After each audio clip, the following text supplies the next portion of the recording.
अमरीकी secretary of state Marco Rubio की पाकिस्तान वजीर आजम शहबाज शरीफ से गुफ्तगू, ईरान के ऊपर गौर और पाकिस्तान को मोहतात रहने के लिए कह दिया गया। लेट अली शो यू के इस एपिसोड में आप सबको खुशामदीद।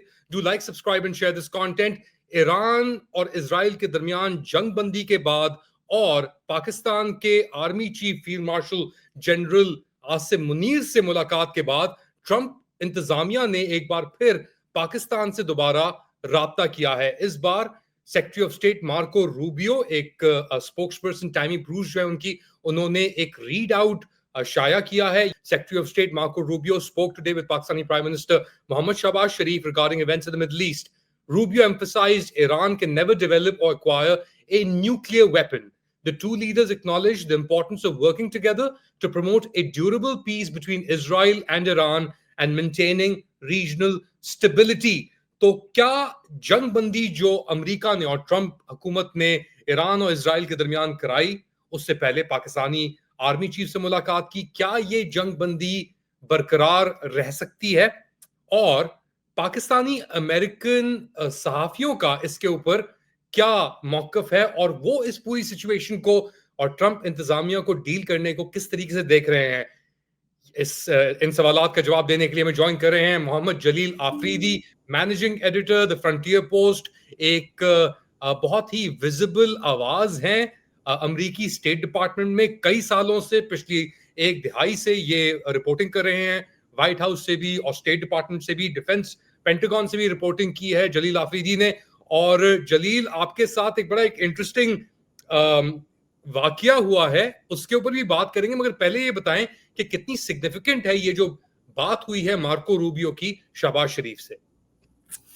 बहुत सिग्निफिकेंट रखती है जी। हमारे इलाके में जो हमारे पड़ोसी के साथ जो कुछ ये पिछले हफ्तों में हुआ है, तो जाहिर है being a neighbour of Iran जो है वो, तो हम इस चीज़ को कैसे इग्नोर कर सकते हैं। और फिर हमारे जो प्रेसिडेंट हैं यूएस के, उनकी इतनी तारीफ़ें करना, मतलब इतनी तारीफ़ें तो हमने पाकिस्तान में पाकिस्तानियों के मुंह से नहीं सुनी है। जो दूसरे सियासी पार्टी, जो इत्तेहादी पार्टी वाले भी हैं, उनसे भी इतनी तारीफ़ें अपने हमारे आर्मी चीफ के बारे में मैंने तो नहीं सुनी है जितनी प्रेसिडेंट ट्रंप साहब कर रहे हैं। और दूसरा, मेरे लिए एक और भी बड़ी हैरानगी की बात थी कि पिछले हफ्ते, एक ही हफ्ते के अंदर, जब प्रेसिडेंट की भी मुलाकात हुई और सेक्रेटरी रूबियो की भी उस वक्त वजीर आजम से बात हुई, उसके बाद अगर उसको टैमी ब्रूस इतना ज़रूरी भी नहीं समझती थी कि मतलब एक सवाल तक उसके ऊपर ले, तो मेरे लिए तो जर्नलिस्टिकली ये एक बहुत हैरान कुन बात थी कि मतलब ये पक क्या रहा है। तो थोड़ा इसके लिए मेरे ख्याल से टाइमलाइन की जरा एक लेआउट करते हैं। बात शुरू हुई पाकिस्तान के army chief field marshal general Asim Munir America पहुंचे, वहां पे इनकी मुलाकातें हुई, थोड़े डिनर्स हुए पाकिस्तानी अमेरिकन कम्युनिटी के साथ। फिर एकदम खबर आई कि एक लंचन के ऊपर, व्हाइट हाउस के ऊपर इनको इनवाइट किया गया है। और फिर ये व्हाइट हाउस गए, वहां पे इनकी मुलाकात हुई प्रेसिडेंट ट्रंप, मार्को रूबियो और अपेरेंटली स्टीव विटकॉफ के साथ। और इनके साथ पाकिस्तान के एनएसए जनरल आसिम मलिक मौजूद थे। तो ये नहीं पता कि क्या बातचीत हुई, मगर उसके फौरन बाद तारीफें की डोनाल्ड ट्रंप ने जनरल आसिम मुनीर की, और पाकिस्तान ने, हुकूमत पाकिस्तान ने डोनाल्ड ट्रंप को नोबेल पीस प्राइज के लिए नामजद करने का फैसला किया। और फिर जंग शुरू हो गई ईरान के साथ।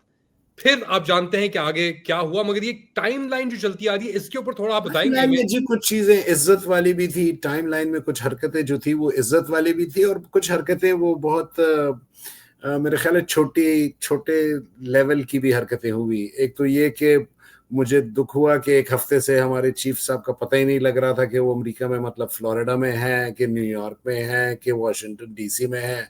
फिर अचानक से वॉशिंगटन डीसी आते हैं और सारा एहतमाम होता है मुलाकात का, लेकिन उसके बाद तस्वीरें भी तो नहीं आई ना भाई। कोई जिस तरीके से बंदा कोई जाता है, आप मेरे घर अगर आते हैं, आप हेड ऑफ स्टेट है, तो मैंने कुछ फोटोग्राफर रखे होते हैं, कुछ आपकी तस्वीरें, मेरी तस्वीरें, डिनर पे बैठने की तस्वीरें।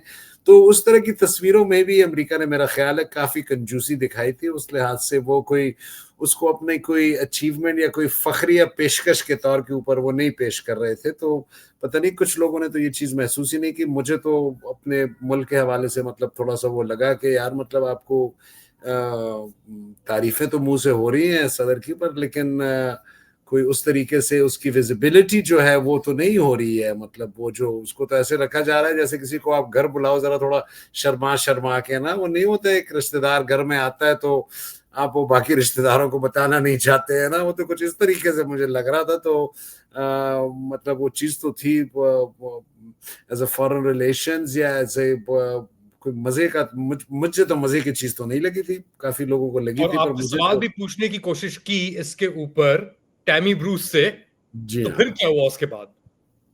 तो उस दिन तो ये हुआ था कि जी उससे पहले भी एक दफा ये हुआ, उससे एक हफ्ता ही पहले हुआ ये था कि मैंने उनको बीच में टोका। जब ये होता है ऐसे कि फ्रंट पे हमारे पूल के रिपोर्टर्स होते हैं ना, पूल रिपोर्टर्स मतलब वो जो न्यूज एजेंसीज के हैं, जरा इनके खास लोग कुछ हैं, एक आध प्लांटेड लोग होते हैं, तो पहले वो सवाल पूछ लेते हैं ना, फिर उसके बाद हमारे पीछे वालों की बारी है। तो मैंने सारों को, अगले वालों को बारी का मौका दिया। पीछे अब अगर मेरे लेफ्ट पे भी पूछा जाए, राइट पे भी पूछा जाए, इधर भी पूछा जाए, उधर भी पूछा जाए, तो मैंने एक आवाज मारी जो कि अमरीकी सहाफत में, व्हाइट हाउस में तो मतलब मैं तो बचपन से ये चीखे मारना सहाफियों का देखता हूँ, इसमें कौन सी इतनी बुरी बात। तो मैंने एक आध दफा कही, मैंने कहा टैमी टैमी, तो मुझे कहती है अगर तुमने इंटरप्ट किया तो मैं सिक्योरिटी को बुलाऊंगी, तुम्हें यहाँ से निकाल दूंगी। तो मुझे ये बात, मैंने उसको कहा कि बात ये है कि मुझे सवाल मैं पूछ रहा हूँ, मुझे चांस तो दें आप। कहते हैं तुमने बाज आना है कि मैं सिक्योरिटी को बुलाऊं। मैंने कहा तुमने सिक्योरिटी को अगर बुलाना है तो मैं खुद ही निकल जाता हूं। तो वो जो मैं वहां से चला गया, तो ये हरकत मुझे बहुत बुरी इसलिए लगी कि मेरे ऊपर कभी किसी ने सिक्योरिटी बुलाई नहीं थी। मैं अगले दिन डीसी कोर्ट में चला गया, मैंने जो है इसके ऊपर केस कर दिया। केस में मैंने ये कहा कि एक तो ठीक है जर्नलिज्म का सवाल तो ठीक है, इनका वो नहीं है कि वो तो उनकी मर्जी है जिसको दे या ना दे, लेकिन ये जो सिक्योरिटी को बुलाना, ये मैंने कोर्ट के अंदर चैलेंज किया कि आया इसके पास ये इख्तियार भी है कि नहीं, क्योंकि तो सेक्रेटरीज के पास इख्तियार होता है कि वो बुलाता है अगर कोई बदतमीजी कर रहा है, बार बार बदतमीजी कर रहा है ना, या बार बार टोक रहा है। जैसे सैम एक जर्नलिस्ट है, आपको याद होगा आखिरी दिन जो पिछले सेक्रेटरी ऑफ स्टेट का वो प्रेस ब्रीफिंग है, तो सैम, अच्छा वो भी एक मतलब अजीब किस्म का नमूना है। वो मतलब एक दो महीने सैम बाद एक सैनी दफा आ जाता है। लिंकिंग की कॉन्फ्रेंस में जो घसीटा गया था बाहर। जी हाँ, वो घसीटा गया, वो बार बार वो टोक रहा था ना, तो वो चीज गलत होती है। तो मैंने उस चीज को लीगल ग्राउंड्स पे चैलेंज किया कि whether the spokesperson has this right to kick out a journalist and call the security on him. वो लीगल, जब मैंने केस फाइल कर दिया, उसकी कॉपी लेके मैं अपने मीडिया के जो स्टेट डिपार्टमेंट के लोग होते हैं जो उनके नीचे टैमी से काम करते हैं, उनको मैंने कॉपी पकड़ाई और मैंने कहा कि ये जो है ना, ये आप टैमी को दे दें, क्योंकि मेरे पास अपनी इज्जत के अलावा और खुददारी के अलावा और कुछ नहीं है। मैंने तो, मेरे वालिद भी खुददार आदमी थे और मुझे उस खुददारी के पार को पढ़ने के लिए मुझे, मेरे पास अपनी एक इज्जत ही है, तो वो मेरे साथ आप वो न करें ना। बाकी अल्हम्दुलिल्लाह उस ब्रीफिंग रूम में मेरे से ज्यादा ना कोई हंसमुख है, ना कोई एक दूसरे को कोई किसी को ज्यादा मेरे से इज्जत देता है, और ना ही पीछे जो सरकारी स्टाफ है उनके साथ जिस तरह का मेरा रवैया है, बहुत ही दोस्ताना, बच्चों का पूछना ये वो। तो मुझे उस अफसर ने कहा भी है, एंड्रूज का नाम है, उसने मुझे कहा वो बड़ी नाराज हो जाएगी। मैंने कहा यार नाराज होती है तो होए, लेकिन मतलब ये है कि तो भी हुकूमत में आए, अभी से सिक्योरिटी बुलाना शुरू हो गए, मतलब ये कहाँ का तरीका है। तो ये उससे पहले ये हुआ था। तो फिर उसके बाद ये दूसरा आखिरी वाकया ये हुआ, ये जिसके बाद मैं फिर एक ही दफा गया, वो ये था कि वो बिल्कुल एंड पे जब वो जाने लगी थी, मैंने आवाज मारी, उसी हफ्ते पे हमारी चीफ साहब की और उसी दिन सेक्रेटरी की बात हुई थी शहबाज शरीफ से। तो अमूमन जो स्पोक्स पर्सन होता है वो कम से कम सेक्रेटरी की उस दिन की जो भी एक्टिविटी हो, जो फोन कॉन्वर्सेशन हो या जो मीटिंग हो, उसमें वो सवाल जरूर करते हैं। तो मैंने एंड पे उसको चीख मार के कहा कि मैंने कहा टैमी, मतलब आर्मी चीफ की प्रेसिडेंट से मुलाकात हुई, सेक्रेटरी की प्राइम मिनिस्टर से आज बात हुई, कोई सवाल कोई बात नहीं। तो वो फिर बुलाती है, अच्छा ये तो सिक्योरिटी कहाँ पे है। तो फिर मैंने उसको आवाज मारी, मैंने कहा टैमी मैं उस इलाके से हूं जहां पे वालिदैन अपने बच्चों के कफनों के साथ जो है एहतजाज करते हैं। तो मैंने कहा मैं तो उस इलाके का रहने वाला हूँ, तो मतलब इस तरह का वो, हालांकि वो सिक्योरिटी क्या नहीं थी, वो तो जा रही थी, उसने तो अपनी एंडिंग कर ली थी। तो उसके बाद ये आखिरी ब्रीफिंग थी जिसमें मैं गया और चांस तो कोई नहीं मिला, मगर मैंने उसको फिर आखिर में जाके जो है, जब जाने लगे थे, जब उसने खत्म किया, तो उसने उसने पिंक वाली जैकेट पहनी हुई थी, तो मैंने उसको आवाज पीछे से मारी, मैंने कहा टैमी ये पिंक जैकेट के साथ बहुत अच्छी लग रही हो। तो बस वो अच्छा लगना क्या था कि जब बाहर गया हूं तो बस फिर मेरे साथ वारदात हो गई। और वारदात क्या हुई? तो वारदात ये हुई कि जे कोई 6 FBI के एजेंट जो है वो उन्होंने आगे पीछे से मुझे घेर लिया, पीछे मेरे हाथ कर दिए, गाड़ी में बिठाया, गाड़ी में बिठा के ही दरवाजे, मैंने कहा क्या मुझे क्या है, तो मुझे कहते हैं तुमने आइस का कोई वो है, इनका तुम्हारे साथ मसला है। तो आइस का वहां पे एक ही बंदा था, 6-7 ये थे, एक आइस का बंदा था।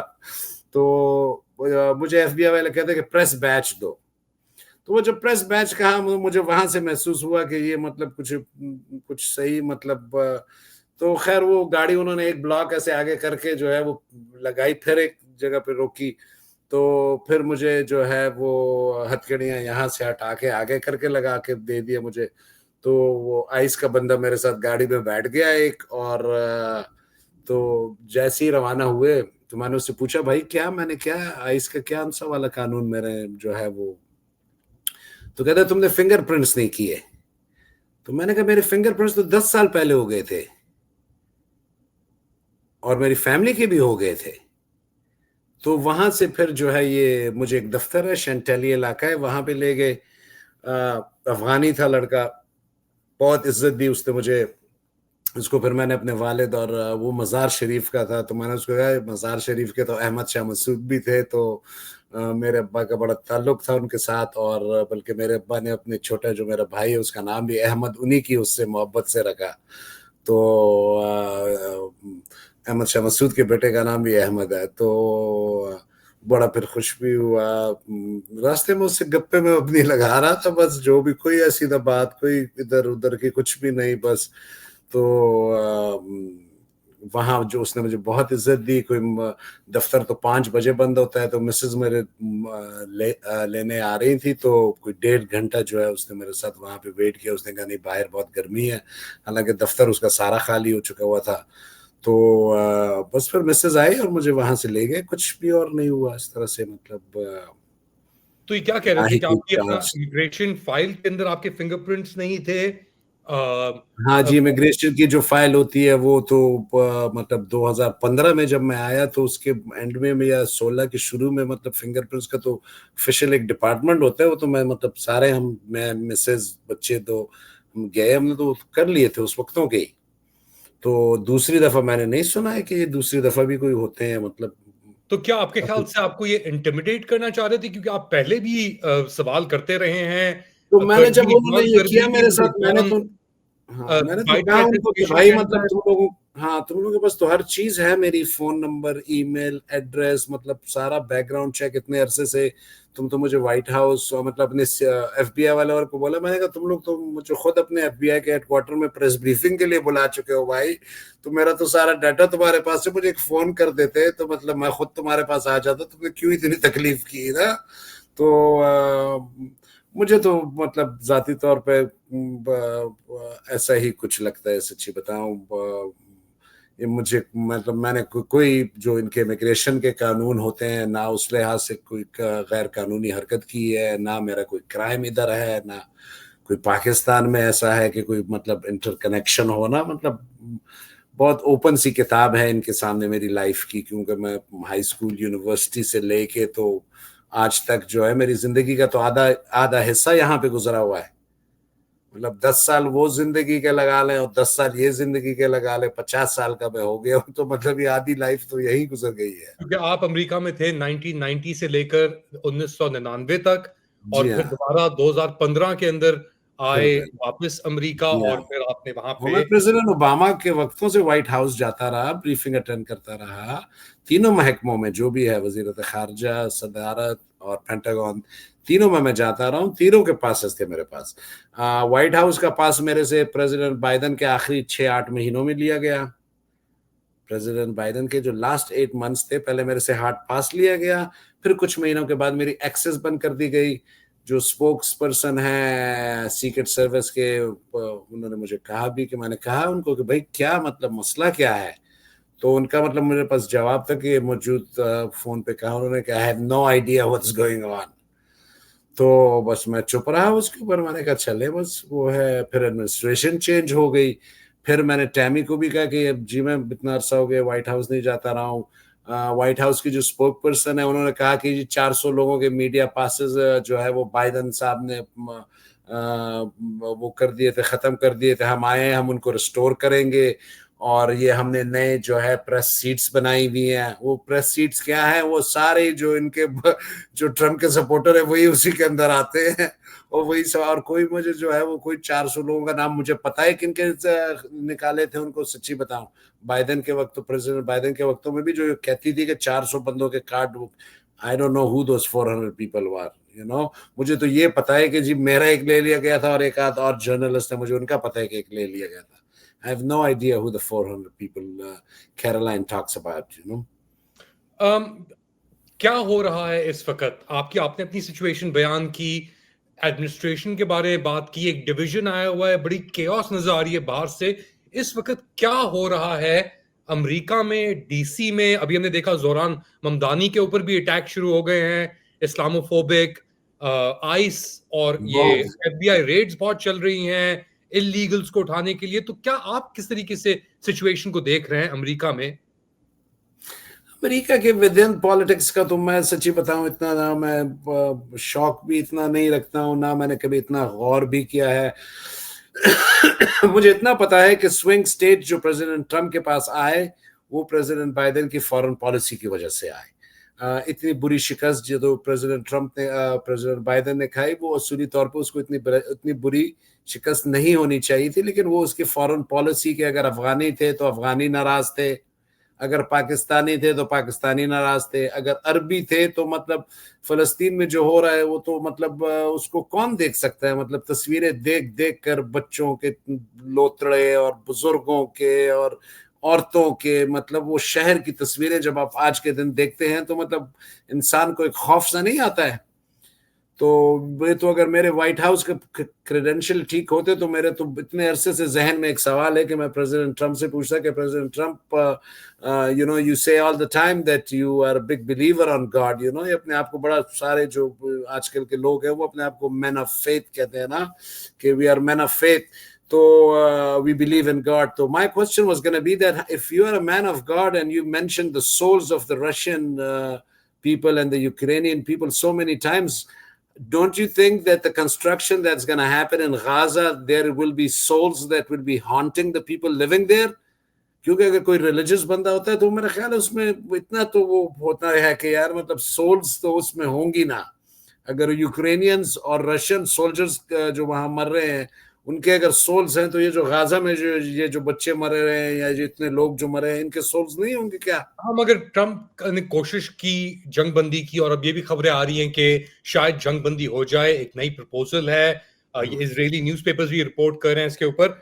ट्रम्प स्पेसिफिकली अपना क्रेडिट ले रहा है इंडिया पाकिस्तान के दरमियान जो जंग छिड़ी थी या जो झड़प छिड़ी थी उसको खत्म करने में, और कह रहा है कि उसकी बुनियाद के ऊपर ही पाकिस्तानियों ने ऑब्वियसली ये नोबेल पीस प्राइज की बात छेड़ी है। तो इंडिया पाकिस्तान को लेकर एक बहुत डिफरेंट साउंड्स और अप्रोच देखी गई है इस व्हाइट हाउस से निस्बतन बाइडेन व्हाइट हाउस के। क्या डिफरेंस आप नोटिस कर रहे हैं इसके अंदर अली स्पेसिफिकली? भाई सच्ची बताऊं, मेरे ख्याल में जो है वो मतलब आप पता नहीं कोई, मैं मेरा ट्विटर पे कोई इतना ज्यादा कोई तवज्जो दी है कि नहीं। देखिए बात ये है कि मेरा तो जो जाती तौर पे जो चीज मुझे जो जो जो डराती रही है इतना अरसा एज ए जर्नलिस्टिकली, वो इमरान खान की रिमूवल के वक्त से है। देखिए मेरा कोई इमरान खान के साथ इस तरीके से वो जैसे ये पीएमएल के एन के लोग या कुछ पीपल्स पार्टी के लोग इतना ज्यादा मुझे वो गालियां देते हैं कि इमरान खान के साथ कोई इतना वो है। तो खानदानी तो हमारे सारे ताल्लुकात जो मेरी फैमिली के हो तो पीपल्स पार्टी के साथ ज्यादा रहे हैं। इमरान खान भी ठीक है, मेरे अब्बा के दोस्त थे, वो गांव आए, बाड़ा आए, जमायमा के साथ आए, गोल्डस्मिथ अपने ससुर के साथ आए, मैं भी इमरान खान से मिलता रहा हूं। पर मैं कोई इतना उससे ज्यादा, मैं जो पाकिस्तान में 17 साल रहा, कोई ये नहीं है कि आप कह सकते हैं कि जलील इमरान खान से ज्यादा मिलता था या जो है वो पीएमएलएन से तो बिल्कुल भी नहीं थे, लेकिन उनके कुछ लोगों से जरूर थी, या पीपल्स पार्टी से बहुत ज्यादा मिलता रहा था। मुझे तो उस वक्तों से मुझे फिक्र इस चीज की हो रही थी कि पाकिस्तान किस तरफ जा रहा है, यानी ये किस तरफ ये जो इलेक्शन हुआ है और ये जिस तरीके से मैन्यूवरिंग हुई है, आखिर इसके पीछे क्या चीजें हैं। तो वो मेरा ख्याल है उस दिन को और आज के दिन को जब आप मिला के थोड़ा जरा वो टाइम को स्क्वीज इन कर लेना, तो फिर मेरा ख्याल है पिक्चर कुछ ज्यादा आपको क्लियर आना शुरू हो जाती है कि ये सारा सिस्टम जो किया गया था ये इसी मौके के लिए किया गया था। और अगर आप फॉरेन रिलेशंस के पढ़ने वाले हैं और थोड़ा शौक रखते हैं इंटरनेशनल रिलेशंस की चीजों पर, तो इंटरनेशनल रिलेशंस में तो जो भी आप एक अहदाफ अपने लिए बनाते हैं, whatever you aim for, you don't achieve it in a day, or you don't achieve it in 2 days, or in a month, or in 6 months. You work for it for years. And after those years pass by, then you are at that point that, like, okay, now the eggs are fertile enough and they're gonna hatch. They're gonna give the babies, तो मेरा ख्याल है अब जाके वो आपने जो शुरू में अपने प्रोग्राम के जो प्रेस रिलीज पढ़ा, मतलब अब वहां से आपको ज्यादा महसूस होता शुरू हो जाता है कि अच्छा, ये जो सारा सिलसिला हुआ वो हमें इस मोड़ पे लाने के लिए था, जिसमें हम अभी आन पहुंचे हैं। तो ये मेरा जाती यानी एब्सोल्युटली नॉट से एब्सोल्युटली यस तक का सफर। एक एब्सोल्युटली यस तो है ही नहीं ना, मतलब एब्सोल्युटली नॉट से लेके एब्सोल्युटली यस तो बहुत ही कम सी बात है। यानी आप एब्सोल्युटली नॉट से लेके आप शुरू हो जाएं कि सरकार हुक्म करें आप ना, मतलब मैं करूं क्या करूं, और फिर आप उससे आगे जाते हैं कि भाईजान आप तो लग कितने प्यारे रहे हैं, मतलब आप तो जो है, आपको तो मेरा जी करता है कि मैं आपको एक ताज आपके सर पे रख दूं, आपको मैं जो है ना वो अमन का वो कोई हार पहना दूं आपको। अब ये जो नोबेल पीस प्राइज की बातें हो रही है, तो मतलब वो नोबेल प्रीज का ये इंटरेस्टिंग, आपने एक इंटरेस्टिंग बात की, और ये हमें लेके जाती है मुलाकात से पहले प्रेसिडेंट ट्रंप की और army chief general Asim Munir की जनरल कोरेला की एक कॉन्फ्रेंस हो रही थी। वो सेंटकॉम से अब अपना उनका जो दौरा है वो खत्म हो रहा है, और सेनेट या कांग्रेस के दरमियान वो अपनी फेयरवेल एक स्पीच दे रहे थे ईरान जंग के अराउंड। और उस स्पीच के दौरान उन्होंने कहा कि Pakistan has done A phenomenal job of taking care of, यानी फिनोमिनल रिलेशनशिप उन्होंने डिफाइन की अमरीकी और पाकिस्तानियों के दरमियान काउंटर टेररिज्म को लेकर। तो ये चीज तो एक इंस्टीट्यूशनल डायरेक्टिव भी अब आप सोचिए कि अगर उसी जनरल कोरेला को मैंने उसके अगले दिन ईमेल की हो और मुझे आज के दिन तक उसका जवाब ही ना मिले, तो ये मेरे लिए अनोखी बात है, क्योंकि मैंने जब सेंटकॉम को ईमेल की है या जब पेंटागन को ईमेल की है, तो मुझे हमेशा ईमेल करते हैं। मैंने जनरल कोरेला के दफ्तर को ईमेल किया और मैंने उनसे पूछा कि जनरल साहब, जो भी पीआर के होते हैं, मुझे इतना बता दीजिए कि मैंने उनको अपना एक सवाल भिजवाया साथ में। मैंने कहा 2019 में आप ही की सीट पे जनरल साहब थे, जनरल मैकेंजी, उनसे मैंने पेंटागन में सवाल पूछा। मैंने कहा जी मैंने सुना है कि ये तोरा बोरा के इलाके में बहुत सारे आईसिस के फाइटर डंप हो रहे हैं। डंप का लफ्ज मैंने यूज किया था। तो आज जो है पाकिस्तान को जो है वो स्टेट ऑफ द यूनियन के एड्रेस में प्रेसिडेंट ट्रंप जो है वो, जी हमने एक नया आईसिस का बंदा पकड़ लिया और जी पाकिस्तान ने बड़ा जबरदस्त काम किया। तो मैंने उनसे सवाल पूछा, मैंने कहा जनरल साहब आपको पता कब लगा कि पाकिस्तान में जो है आईसिस जो है, क्योंकि 2019 में जब मैंने पूछा जनरल मैकेंजी से, तो उन्होंने तो मुझे जवाब में दिया कि we have no idea, we have not heard any such reports. तो भाईजान ये हम उस वक्त से लेके आज तक ये दूसरी किस किस्म की दहशतगर्दी में घुस गए हैं? पहले तो वो तालिबान वाली दहशतगर्दी थी ना, तो ये 5 सालों के अंदर ही हुआ ना। 2019 में मैंने वो सवाल किया था, ठीक है, और आज ये जो है वो ये आर्म्स कमेटी में या कांग्रेस की कमेटी में वो बात कर रहे थे, तो तारीफें। तो मतलब 5 साल में हम तालिबान दहशतगर्दी को और टीटीपी को फेस करने से पहुंच गए हैं अब हम आईसिस को फेस करने पे। मैं ये नहीं कह रहा कि नहीं हो सकता है, होता है बिल्कुल। मेरी तिरा में अभी भी एक लड़के की गर्दन काटी गई, यंग लड़का था, बिल्कुल कटी गई थी, मुझे पता लगा उसका। लेकिन ये कैसे हुआ, कैसे ये, मतलब मुझे ये बीच का सफर, तो मैंने उनसे इसी तरह के सवाल पूछे थे सेंटकॉम से कि जरा बताएं, पर मुझे जवाब नहीं मिले। चंद ही दफा ऐसा हुआ है कि मेरे पास पेंटागन से किसी सवाल का जवाब ना आया हो। एक दफा ये सवाल भी था कि जब अफगानिस्तान विड्रॉल हो रही थी, तो मैंने कुछ महीने पहले, 5-6 महीने पहले या साल पहले, मैंने कहा जी आपका इतना ढेर सारा असला वहां पे पड़ा हुआ है, ये क्या करेंगे आप? क्योंकि जो ट्रांसपोर्टर है हमारे पेशावर के, उनसे मैंने पता किया, तो जो आपके रेगुलर आने वाने के जो लोग हैं उनमें से किसी को ऑर्डर नहीं मिला अभी तक। तो मतलब अब आप देख लीजिए वहां पे असलहे का क्या सीन है, मतलब वो जो इतना अरबों डॉलर का असलहा प्रेसिडेंट ट्रंप उसका जिक्र करते हैं, तो मैं तो उस वक्त में भी उसका पूछा था तो जवाब नहीं मिला, अभी इसका भी नहीं मिला है जवाब।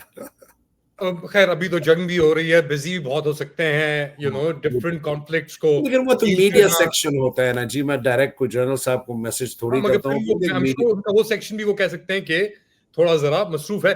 बहुत जल्द, मुझे पता है कि वक्त कम है और सवालात ज्यादा हैं। नहीं नहीं, आपके लिए पूरा वक्त है। मैंने आपके, just to clarify you, I have not done many of such interviews with people in the last 10 years. Definitely not with any Pakistani news media outlet, because I know all their media owners personally very well. None of them had the courage in last 10 years to interview me, and neither did they have any courtesy while reporting on my stories in these 10 years to mention that this question was asked by Jalil Afridi of the Frontier Post. So this I'm doing it for the first time. Yeah, but you That's have why a unique voice, so people would know. When you ask that question, तो उनको पता है कि हाँ, this guy is the नहीं, वो Jalil TV पे Afridi. जवाब दिखा देते थे, वो टीवी पे जवाब दिखा देते थे, वो सवाल नहीं दिखाते थे, वो शक्ल नहीं दिखाते थे। 10 सालों में शक्ल नहीं दिखाई। आपने जिक्र किया ये जो पाकिस्तान के अंदर और ये ऑब्वियसली जो इल्जामात लगाए अमेरिका के ऊपर मुदाखलत के, बाइडेन इंतजामिया के अंदर डोनाल्ड लू, उनकी रिप्लेसमेंट अब पॉल कपूर, मेरे ख्याल से उनको लेके आने की कोशिश की जा रही है, मगर अभी तक कंफर्मेशन शायद हुई या नहीं हुई उसका मुझे नहीं पता। मगर पाकिस्तानी अमेरिकन कम्युनिटी के बहुत इनिशिएटिव्स इस वक्त चल रहे हैं अमेरिकी कांग्रेस में, जिसके अंदर HR 2311, Pakistan democracy act, Bergman letter, सूजी की ट्रिप उधर, और पाक पैक और डिफरेंट पाकिस्तानी अमेरिकन ग्रुप्स का पहले तो किरदार और फिर उसके अंदर फसाद, जो आपस में एक फसाद है और डिस्ट्रस्ट है और इल्जाम तराशी है। इसके अंदर कुछ ग्रुप्स हैं जो स्टेटस को एस्टैब्लिशमेंट के लिए काम कर रहे हैं, कुछ ग्रुप्स हैं जो अपोज्ड हैं। अब अपोज ग्रुप्स के अंदर भी इल्जाम लगते हैं कि ये भी प्रो एस्टैब्लिश। तो क्या हो क्या रहा है? पाक पैक, पाकिस्तानी सच अमेरिकन, बताऊं, मैंने कभी इनमें ज्यादा इंटरेस्ट नहीं लिया। मैंने कभी इनको मगर ये तो कोई आपकी बड़ी तवज्जो, ये रेलेवेंट जो स्टोरी है कांग्रेस सर। में करते हैं मैं उनको देखता हूं, जो कांग्रेस में इनिशिएटिव लेते हैं, चाहे वो डेमोक्रेसी एक्ट हो, चाहे वो इलेक्शन के हवाले से पिछले साल हो, उसके अंदर मैं इंटरेस्ट लेता हूं। बाकी इनकी जो इंटरनल आपस में झगड़े, उसके ऊपर यहाँ बात पे होगी कि मुशर्रफ बहुत साहब ने कनेक्टेड हमारे, सुनिए, जलील यहाँ पे साहब। मुशर्रफ साहब ने हमारे रावी कबाब वाला एक है, उसको इस्लामाबाद में एक 25 करोड़ का प्लॉट दिया हुआ है, वो 20,000 उसका रेंट लेता है। ठीक है, तो जो हमारे आर्मी चीफ वहां पे होते हैं, अब वो तो उनके पास बहुत पावर होती है भाईजान। इधर एक रेस्टोरेंट वाले को वहां पे जो है 20,000 रेंट की अगर एक जगह मिल सकती है फ्री में, तो मतलब करने को तो ये जो चीजें करना चाहते हैं। तो लेकिन यही जो ट्रम्प, प्रेसिडेंट ट्रम्प तारीफें कर रहे हैं, इस मुल्क में ये चीजें बदलने में टाइम नहीं लगता है। ये जैसे प्रेसिडेंट ट्रम्प कुछ वक्त में तारीफ कर रहे होते हैं, वो फिर पलटा खाने में कोई टाइम नहीं इतना ज्यादा लगता, और फिर ऐसा पलटा खाते समझ भी नहीं लगती है। दूसरा, इन लोगों की खूबसूरती ये है कि कांग्रेस और सेनेट के पास पावर्स हैं, इनके पार्लियामेंटेरियंस बाइख्तियार हैं, इनकी कमेटीज में जो बातें होती हैं, जो एक्शंस लिए जाते हैं, वो स्लो जरूर होते हैं, लेकिन वो फिर बहुत मजबूत फाउंडेशंस के साथ होते हैं। तो ये जो प्रेसिडेंट बनता है, ये इन हाउसेस के अंदर मेजॉरिटी से बनता है। तो ये जो एक्ट्स जिन्होंने, और जो जो लोग इनमें इन्वॉल्व हैं, अभी पिछले हफ्ते ये जो हमारे नूरानी भाई हैं जर्नलिस्ट, अब मतलब इसका तो ये नहीं है कि ये बस एक बंदा बैठा हुआ है और छोटी सी सेशन हो गई, ये इन चीजों को ट्रांसनेशनल प्रॉपर। रिप्रेशन के ऊपर एक हियरिंग हुई है एग्जैक्टली। अभी इधर मुझे एक पाकिस्तानी लड़के ने कहा कि उसने पासपोर्ट के लिए अप्लाई किया हुआ एम्बेसी में, एम्बेसी वाले उसके पाकिस्तान के घर में आईबी वाले पहुंच गए, आईबी वाले उसके वालिद की नौकरी जहां पे थी उधर तक भी पहुंच गए। अब ये कोई तरीका है भाई जान? मतलब ये कहाँ का, मतलब आप तो अपने मुल्क से लोगों की खुद नफरत बढ़ा रहे हैं यार। एक बंदा पासपोर्ट ले रहा है, पासपोर्ट के लिए उसके उधर घर पहुंच जाते हो, उसके घर के बाप की नौकरी पे ऊपर पहुंच जाते हो। वाई?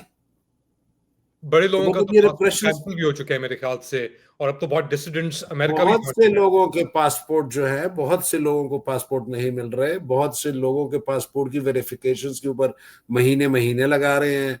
तुम इधर क्यों हो, तुम इधर किस लिए हो? ओ भाई, तुम अपने मुल्क में चीजें अच्छी करो ना, कि ना लोग जाए। कौन बंदा अपना मुल्क जो है वो खुशी से छोड़ता है? कोई छोड़ता है? मैं अगर आज यहाँ पे बैठा हुआ हूं तो क्या पाकिस्तानी इस्टेब्लिशमेंट को या हमारे प्राइम मिनिस्टर साहब को नहीं पता कि मेरी पाकिस्तान में कितनी प्रॉपर्टीज हैं, या मैं अमेरिका में इस वक्त किस जगह के अंदर कितने हाल में रहता हूं? ये इनको नहीं पता होता है। मेरे वालिद का केस आप उठा के देखिए, 3 हाई कोर्ट्स पाकिस्तान का फैसला था उस दिन जब मेरे अब्बू का सुप्रीम कोर्ट में फैसला हो रहा था। 3 हाई कोर्ट्स का फैसला था कि अगर केस प्रॉपर्टी नहीं होगी तो एक्यूज्ड के ऊपर आप चार्ज नहीं कर सकते हो, वो आउट होगा। मेरे अब्बा का वाहिद केस पाकिस्तान की तारीख का है कि केस प्रॉपर्टी के बगैर सुप्रीम कोर्ट सजा दे रही है। तसद्दुक हुसैन जिलानी हाई कोर्ट में थे और सुप्रीम कोर्ट में खलीलुर रहमान रमदे साहब थे। वो फोर्ट्रेस की जुमात में मुझे मिले। फोर्ट्रेस की जो मस्जिद है, फोर्ट्रेस स्टेडियम लाहौर के पास बिल्कुल मस्जिद है, उस मस्जिद का हमने नकल भी की हुई है बाड़े में अपने घर के मस्जिद के अंदर। उधर जब मुझे मिले मैंने उनको कहा, मैंने कहा रमदे साहब मस्जिद से निकल रहे नमाज पढ़ के, सच्ची सच्ची बताइए वैसे आप जब आपने मेरे अब्बू का केस सुना तो क्या आप इस बात पे यकीन करते थे कि लाहौर में माल रोड के ऊपर मर्सिडीज गाड़ी की डिग्गी में कोई 20 किलो चर्च लेके फिर रहा होगा? मुझे कहते हैं कौन हो? तो मैंने कहा मैं रहमत शाह अफरीदी का बेटा हूं। तो पढ़ के तो मैं यहीं से गया था, सिर्फ मैं उधर शो नहीं करता था कि मैं यहीं से पढ़ के गया हूं, मैं बस वो अफरीदी है, बस इधर उधर कहीं पढ़ा होगा बस। तो 17 साल जब मैंने उधर जिंदगी की गुजारे तो उसके बाद जब मैं यहाँ आया तो फिर इधर की जिंदगी, तो इधर तो मुझे बहुत इज्जत दी। इधर तो अगर मैं पेंटागन अब मैं 100 दफा गया हूं तो मुझे 98 दफा चांस मिला है। मैं अगर स्टेट डिपार्टमेंट 100 दफा गया हूं तो मुझे 95 दफा चांस मिला है, 90 दफा मिला है। मैं अगर व्हाइट हाउस 100 दफा गया हूं तो मुझे 50 दफा 25 दफा चांस मिला होगा। पर ये कहाँ का तरीका है ये जो पिछले अच्छा मैट जो है जो बाइडेन के वक्तों में जो था, मतलब कितना सख्त टाइम वो तो मेरे से और मैंने उसको आखिरी दिन जब टाइट तोहफे में दी, मैंने उसको कहा कि मैट मैंने बहुत तुम्हें तंग किया, मुझे प्लीज मेरे से नाराज तुम ना होना, मुझे पता है जो एडमिनिस्ट्रेशन आ रही है वो तुम्हारी तरह का रवैया मेरे साथ नहीं रखेगी, ठीक है, लेकिन उसने तो मुझे कभी भी पर्सनल कैपेसिटी में कभी भी वो नहीं किया। और उससे पहले जो 8 साल या 7 साल लोग गुजरे उनको पता था कि मैं तो बड़ा काम, बड़ा कूल, बड़ा आराम से चलने वाला आदमी, तो मुझे अपने मुल्क के हालात ऐसे देख रहे थे। मैंने तो कभी अपनी जिंदगी में मैंने ये नहीं देखा था कि चीफ जस्टिस को कोई जो है वो डोनट के नामों से पुकार रहा हो, जजों के कमरे में वीडियो कैमरेज लगे हुए हों। मतलब हरकतें क्या हो चुकी है हमारे मुल्क में, ये गुज़िश्ता चंद सालों में हरकतें कौन कौन सी हो चुकी है हमारे मुल्क। तो क्या देख रहे हैं फिर आप पाकिस्तान के अंदर और अमेरिका पाकिस्तान के ताल्लुकात को आगे बढ़ते हुए? और आपको खैर आपने बहुत कुछ कह दिया जलील साहब इस चीज के बातों ऊपर, बातों में फाइनली फाइनली आप बताएं कि आप क्या देख रहे हैं। अमेरिका पाकिस्तान से मेरा ख्याल है जंग चाहता है कि ये ईरान के ऊपर जो भी वो हो वो उस हवाले से कोई कुछ जंगी एक्टिविटीज में हिस्सा ले, शायद ये होगा। और या शायद जो है वो इसराइल के साथ जो है अब्राहम अकॉर्ड जो है वो ट्रम्प का बड़ा एक सुनहरा वो है कि क्या ये पॉसिबिलिटी हो सकती है, क्या ये पाकिस्तान के लिए, क्या चीज, क्या ये पॉसिबिलिटी हो सकती है पाकिस्तान के लिए? क्यों नहीं हो सकती है, बिल्कुल हो सकती है भाईजान। अगर आप अपने मुल्क से लोग डॉलरों के थ्रू बेच सकते हैं तो इसराइल को क्यों नहीं तस्लीम। आप मुझे एक बात बताइए, मैं यहाँ हाई स्कूल से पढ़ा हुआ हूँ, मेरे ज्यादा चांसेस हैं यहूदियों को जानने के, उनके साथ वक्त गुजारने के, दोस्त होने के, यहाँ पे काम करते हुए उनके साथ ताल्लुकात होने के, या कि पाकिस्तान में जो है ज्यादातर हमारे जो ब्रिगेडियर साहिबान हैं या जनरल साहिबान भी हैं उनके हो सकते हैं इनके साथ ताल्लुकात। हाई स्कूल से पढ़ा हुआ हूँ इधर, मतलब जिन लोग जो इधर, मतलब इधर तो ज्यूइश कोई वो थोड़ी है कि हर जगह बैठे हुए भाईजान, बिजनेसेस में है, स्कूल में है, पार्क में है, फ्लाइट पे है, रेस्टोरेंट में है, everywhere you have Jews and they are absolutely great businessman. और जिनके साथ आपका वो ताल्लुक होता है, कोई आप उनको कोई अनोखा या कोई जालिम या कोई उस नजर से तो नहीं देखते हैं। तो मतलब जब मगर Pakistani American, sorry to disturb you, मगर साजिद तारड़ और ये भी तो लोग हैं ना जो बेसिकली कहते हैं कि इजराइल के साथ ताल्लुकात और एब्राहम अकॉर्ड्स और आजिद भाई का तो और लेवल का सीन है, उनको मैं उस इतने बड़े लेवल पे नहीं समझता हूँ कि आप जितने बड़े लेवल के, मतलब वो अच्छे अपनी तरफ से अच्छे वो करते हैं, मगर वो हाँ उसमें वो जरूर अपना रोल प्ले करते होंगे, पर वो तो मैं यहाँ की इस्टेब्लिशमेंट और वहाँ की इस्टेब्लिशमेंट का हाई लेवल पर ये एक एजेंडा हो सकता है ना, वो तो हाई लेवल की बातें हैं सऊदी अरब के साथ अभी खास तौर पे ना, मतलब अगला स्टेप अगर सऊदी अरब मान लेता है तो फिर आप किस बाग की मूली बन जाते हैं भाईजान। वो जब मान लेंगे तो पाकिस्तान को लोग कहेंगे तुम कौन से ज्यादा मुसलमान हो, तू बड़ा बड़ा मुसलमान है, फिर तो नेचुरली मानेंगे उसको भाईजान। और बिल्कुल ये मूव जो है ये कोई सियासी पार्टी तो कर नहीं सकती थी, क्योंकि फिर वो दूसरी सियासी पार्टियां जो है, इसलिए मैं शुरू से कुछ कहता रहा हूं कुछ लोगों को कि पाकिस्तान से जो यूएस के मफाद हैं वो पॉलिटिकल पार्टीज उनको दे नहीं सकती है, वो एस्टेब्लिशमेंट के अलावा उनको कोई दे नहीं सकता है। लेकिन बात ये भी तो सोचनी चाहिए कि जो एस्टेब्लिशमेंट भी दे रहा है उसमें आया लोगों की भी खुशी शामिल है कि नहीं, आया ये लोगों की खुशी किसी खाते में नहीं आती है। जलील साहब थैंक यू सो मच, आपने इतनी मुझे चीजों आज आपको मैंने बोर नहीं किया, मैंने आपको कहा था कि मैंने बड़े अरसे बाद नहीं, आपने बोर नहीं किया, मेरे व्यूअर्स भी बोर नहीं होंगे, मगर आप अपनी सेहत का ख्याल रखें प्लीज। और उम्मीद है कि आपको आपका प्रेस कार्ड अब दोबारा मिल जाए जल्द, और आप ये सवालात पूछते रहें। क्या लग रहा है आपको, मिलेगा कि नहीं मिलेगा? तो मैं तो लड़ने वाला आदमी हूं, मैंने तो अडेंडम बना लिया है अपनी पिटिशन में। अडेंडम मतलब आप अपने एग्जिस्टिंग केस में और चीजें ऐड कर लेते हैं। वो जो हमारे एक छोटा भाई फैसल है स्टेट डिपार्टमेंट में होता है, उसने तो मुझे कहा कि जलील भाई मुझे लगता है इस खातून की छुट्टी आपकी वजह से होगी। मैंने कहा यार अल्लाह जाने होती है नहीं होती, मुझे इतना पता है ये प्रेसिडेंट की खास बंदी है, इसका ये सेक्रेटरी को लिफ्ट नहीं कराती, क्योंकि आप ब्रीफिंग अगर देखें और रेगुलरली सुनते हो तो ये तो प्रेसिडेंट की ज्यादा बातें करती है और सेक्रेटरी बेचारे को तो लिफ्ट भी नहीं कराती है। तो इससे पता लगता है कि इसकी कनेक्शन जो है वो प्रेसिडेंट के लेवल पर है। तो मेरा तो अडेंडम तैयार है, मैं तो फाइट करूंगा भाई यार, मैं तो फाइटर आदमी हूँ, मैं गिव अप वगैरह जो है इस तरीके से नहीं बात। आई am gonna fight for it. मेरा कोई क्राइम नहीं है, ना कभी किया है, ना कोई इरादा है, ना मुझे मैं किसी लिहाज से मुजरिम हूँ। मेरा ख्याल है बिल्कुल ज्यादती से कार्ड लिया गया, and I am gonna try to get it इंशाल्लाह। इस दौर में ना सिर्फ अमेरिका में बल्कि पाकिस्तान में भी सच बोलना सबसे बड़ा जुर्म है, खामोश रहना ही मेरे ख्याल से एक्सेप्टेबल है। But I guess this is something that is happening around the world. Thank you so much. Jalil Afridi join कर रहे थे हमें। आप लोग क्या समझते हैं बताएं हमें कमेंट सेक्शन के अंदर। Do like, subscribe and share this content. अपना ख्याल रखिएगा, अगली बार तक।